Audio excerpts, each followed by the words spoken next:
స్థానిక సంస్థల ఎన్నికలు రిజర్వేషన్లపై ఆశావాహుల్లో అంతా అయోమయం నెలకొంది.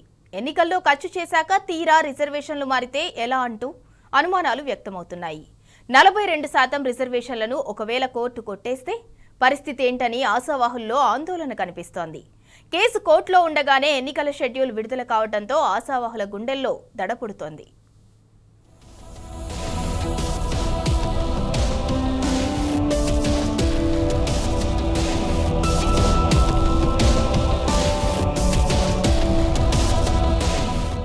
అసలే దసరా పండుగ, ఆపై స్థానిక సంస్థల ఎన్నికల షెడ్యూల్. దీనికి తోడు బీసీలకు 42% రిజర్వేషన్ల అమలుపై అయోమయం వెరసి ఆశావాహుల గుండెల్లో దడ పుడుతోంది. బీసీలకు 42% రిజర్వేషన్ల ప్రకారం తమ గ్రామ ఎంపీటీసీ, జెడ్పీటీసీ సీట్లు తమ బీసీ వర్గానికి ఖరారయ్యాయనే సంతోషం వారిలో కనిపించడం లేదు. బీసీలే కాదు, ఇతర వర్గాల పరిస్థితి ఇలాగే ఉంది. రిజర్వేషన్ ఖరారైందని ముందు వెనక చూసుకోకుండా ఇప్పుడు ఖర్చు చేస్తే, ఒకవేళ రిజర్వేషన్లను కోర్టు కొట్టేస్తే తమ పరిస్థితి ఏమిటనే ఆందోళన వారిలో నెలకొంది. ఒకవైపు కోర్టు కేసు, మరోవైపు ఎన్నికల షెడ్యూల్తో అయోమయ పరిస్థితులు నెలకొన్నాయి. దీంతో దసరా కోసం, ఎన్నికల కోసం ఖర్చు చేసేందుకు ఆశావహులు జంకుతున్నారు. రిజర్వేషన్లు కిందా మీదైతే ఆర్థికంగా భారీ నష్టాన్ని మూటగట్టుకోవాల్సి వస్తుందని ఆందోళన చెందుతున్నారు.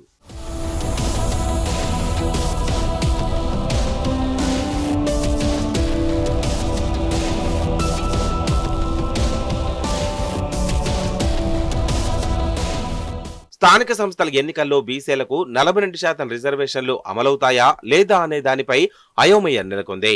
బీసీ బిల్లు గవర్నర్ వద్ద పెండింగ్ లో ఉంది. దీనికి తోడు సుప్రీంకోర్టు తీర్పు ప్రకారం రిజర్వేషన్లు 50% మించకూడదు. ప్రస్తుతం కాంగ్రెస్ సర్కార్ బీసీలకు 42% రిజర్వేషన్లు కల్పిస్తూ జీవో ఇవ్వడంతో రిజర్వేషన్లు 69% చేరాయి. దీంతో ఇది రాజ్యాంగ విరుద్ధమని, బీసీలకు 42% రిజర్వేషన్లు ఇవ్వడం కుదరదంటూ మాలవరెడ్డి అనే వ్యక్తి హైకోర్టులో వ్యాజ్యం దాఖలు చేశారు. ఆయన రేవంత్ రెడ్డికి అతి సన్నిహితుడు. రేవంత్ సోదరులతో సన్నిహితంగా ఉంటూ దిగిన ఫోటోలు సోషల్ మీడియాలో వైరల్ అవుతున్నాయి.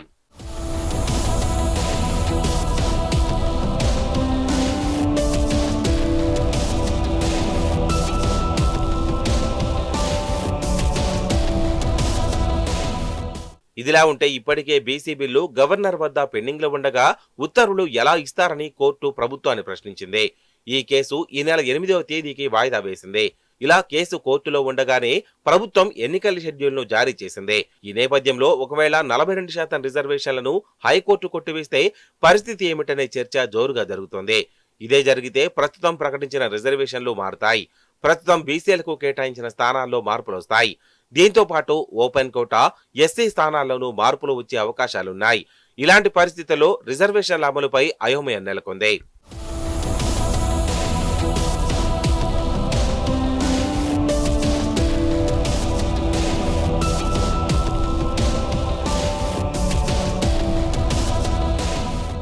ఎన్నికల్లో పోటీ చేయాలనుకుంటున్న ఆశావాహుల పరిస్థితి ముందు నుయ్యి వెనక ఉయ్యి మాదిరిగా తయారైంది. కొత్త రిజర్వేషన్లను నమ్ముకొని ఖర్చు చేసేందుకు ఆశావాహులు జంకుతున్నారు. భారీ మొత్తంలో ఖర్చు పెట్టిన తర్వాత రిజర్వేషన్లు మారితే నష్టపోవాల్సి వస్తుందని ఆందోళన చెందుతున్నారు. ఒకవేళ ఆ భయంతో ఇప్పుడు పండుగలకు ఖర్చు చేయకుండా, ఎవరిని దగ్గరకు తీయకుండా ఉంటే, ఒకవేళ రిజర్వేషన్లు కొనసాగితే ఆ తర్వాత ఎవరు తనను దగ్గరకు రానివ్వరనే ఆందోళన కూడా వారిలో నెలకొంది. ఈ విధంగా వారి పరిస్థితి ముందు నుయ్యి వెనక గొయ్యిలా తయారైందనే అభిప్రాయాలు వ్యక్తమవుతున్నాయి. రిజర్వేషన్లపై ఎటూ తేలకుండానే, కోర్టు తీర్పుతో సంబంధం లేకుండానే రిజర్వేషన్లు ఖరారు చేసి షెడ్యూల్ ఇవ్వడమేమిటని చర్చించుకుంటున్నారు.